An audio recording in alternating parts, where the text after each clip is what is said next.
George had always felt like life was happening to him rather than with him. At 25, he worked a decent job, had good friends, and lived in a cozy apartment. On the surface, things seemed fine, but inside he felt restless, a sense that something essential was missing.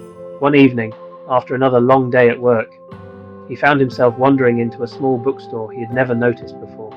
The smell of old pages and the quiet hum of soft jazz made him feel at ease. He scanned the shelves aimlessly until a small blue book caught his eye. The Path to Becoming.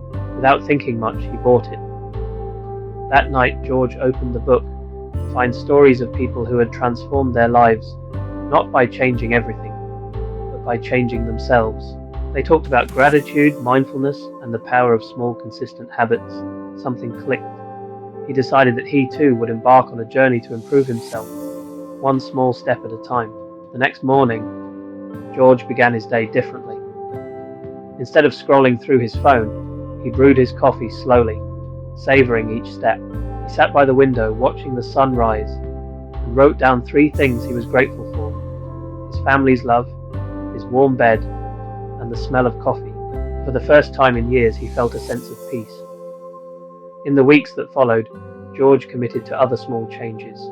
He started taking evening walks in the park, feeling the breeze against his face and listening to the rustle of the leaves. He found joy in the simple act of moving, of being present in his own body. He began journaling, reflecting on his days, and discovering the small moments that made life beautiful. A smile from a stranger, the laughter of children playing, or the way the sky painted itself in hues of orange and pink at dusk. With each passing day, George felt lighter. He learned to accept that it was okay to have days when he felt down too. He didn't need to be perfect.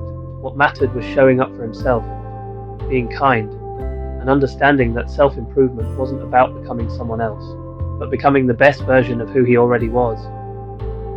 Months later, as George sat in the park with his journal, he noticed how everything felt different. The restlessness had been replaced by a quiet contentment.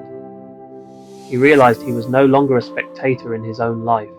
He was present, grateful, and full of purpose. For the first time, George felt like he was exactly where he was meant to be.